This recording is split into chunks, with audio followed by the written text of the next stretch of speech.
Everyone, let me see some of the examples based on subgroup. So here let me prove the example, that is prove that h is equal to 1 to 4 is a subgroup of a group Z where Z is equal to 1, 2, 3, 4, 5, 6 under the multiplication modulo 7.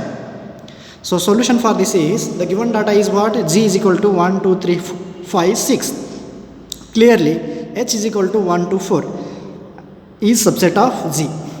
So here we write composition table, that is cross 7 multiplication modulo 7. So 1 to 4, 1 to 4. 1 into 1, 1 divide 7, 1. 1 into 2, 2 divide 7, 2. Remainder is 2. 1 into 4, 4 divides 7. Remainder is 4, 4. 2 into 1, 2 into 1, 2 divides 7. Remainder is 2. 2 into 2, 4 divides 7. Remainder is 4. 2 into 4, 8 divides 7, remainder is 1. 4 into 1, 4, 4 into 1, 4 divided by 7, remainder is 4. 4 into 2, 8 divided by 7, remainder is 1. 4 into 4, 16. 16 divides 7, so remainder is 2. Because 7 2s are 14, so here remainder becomes 2. So here all the entries of the table are the elements of a group Z. Therefore, here your closure law holds good. Closure law holds good. So, associative law. Here you consider 1 multiplication modulo 7 to multiplication modulo 7 4 is equal to, so 1 into 2 is 2 divided by 7. So, remainder is 2. Multiplication modulo 7 4. So, 2 into 4 8 divided by 7 1. Remainder is 1. So, in the similar manner, 1 multiplication modulo 7, so here 2 cross 4, so 2 into 4 8 divided by 7, remainder is 1. 1 into 1 1 divided by 7, remainder is 1. So here for both the cases we get the result is 1. Therefore here associative law holds good. So next, identity law. The row loaded by the element 1 is identical to the top row.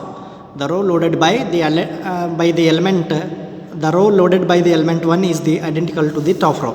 So the row loaded by the element 1 is 1 to 4. This is identical to the top row 1 to 4. So therefore here the identity element is what? 1. Identity element is 1. So next, inverse. So your identity element is 1. So 1 where exists 1. 1 inverse is what? 1. So next 2. Here 1 is here. So 2 inverse is what? 4. Next 4 is here. So here 1 exists here. So 4 inverse is 2. So 1 is here.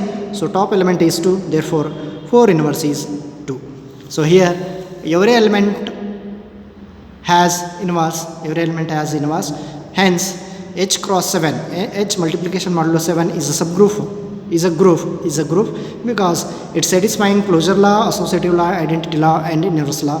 Therefore h cross 7 is a group and h is a subset of Z. Therefore h cross 7 is a subgroup of G cross 7. So next, another example.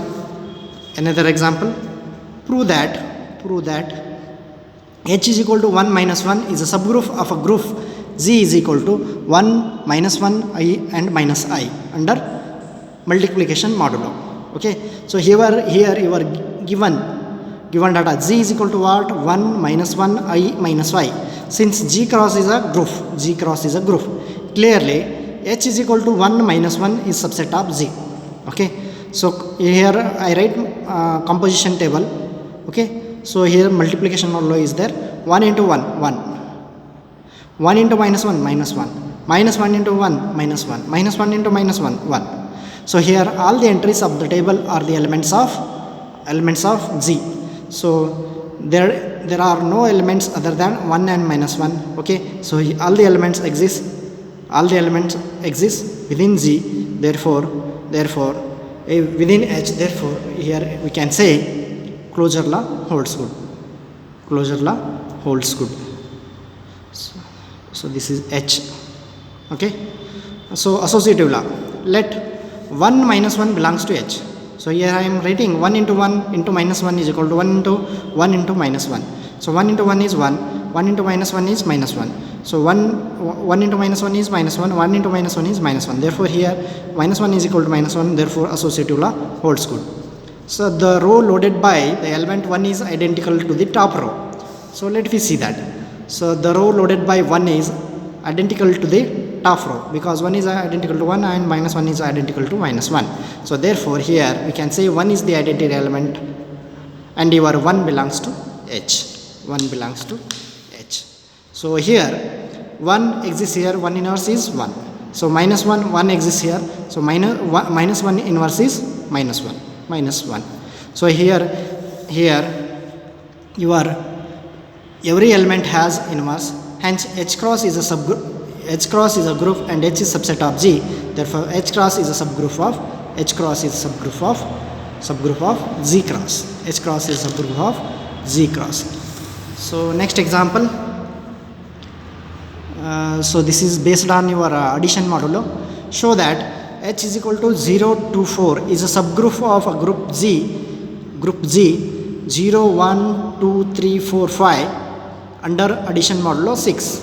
Okay, so given data is G is equal to 0, 1, 2, 3, 4, 5 is a group, and H is equal to 0 to 4 is a subgroup of G plus 6. Okay, so now we write addition modulo 6. Okay, composition table using addition modulo 6. So 0 to 4, 0 to 4, 0 into 0 plus 0, 0 divided by 6, remainder is 0. 0 plus 2, 2 divided by 6, remainder is 2. 0 plus 4 divided by 6, remainder is 4. 2 plus 0 divided by 4, remainder is 2. 2 plus 2, 4 divided by 6, remainder is 4. 2 plus 4, 6 divided by 6, so remainder is 0. 4 plus 0, 0. 4 plus 0, 4 divided by 6, 4. Remainder is 4. 4 plus 2, 6 divided by 6, remainder is 0. 4 plus 4, 8 divided by 6, remainder is 2. So here all the entries of the table are the elements of H. Therefore closure law holds good. So next we take, let 0, 2, 4 belongs to H. 0, 2, 4 belongs to H. 0 plus 6, 2 plus 6, 4. So this is addition modulo 6. So here I have written 0 addition modulo 6, 2 addition modulo 6, 4. 0 plus 2, 2 divided by 6, remainder is 2. So this is 4. So 0 plus 6, 2 plus 4, 6 divided by 6, 0. So 0 plus 0 divided by 6 is remainder is 0. So 2 plus 4 divided by 6, 2 plus 4 is 6, 6 divided by 6, remainder is 0. Okay, so here associative law holds good. Therefore associative law holds. Yes. So next, identity law. The row loaded by the element 0 is the identical to the top row. So let me check that. So the row loaded by the element 0 is identical to the top row 0, 0, 2, 2, 4, 4. So therefore here we can say 0 is the identity element and 0 belongs to H. So now let me see inverse law. From the table it is clear that, so here 0 exists here, 0 inverse is, so in this row 0 exists here, 0 inverse is 0. In 2, 0 is here, 2 inverse, 0 is here, so 2 inverse is 4. Next 4, 0 is here, top element is 2, 4 inverse is 2. So therefore every element has inverse in the set H. Hence H addition modulo 6 is a group and H is subset of G. Therefore H addition modulo 6 is a subgroup of G plus. So these all are some examples I have solved for subgroup. Okay, with this I conclude today's class. So if you have any doubts regarding the examples of subgroup, you can send questions to my WhatsApp number and clarify your doubts. Thank you.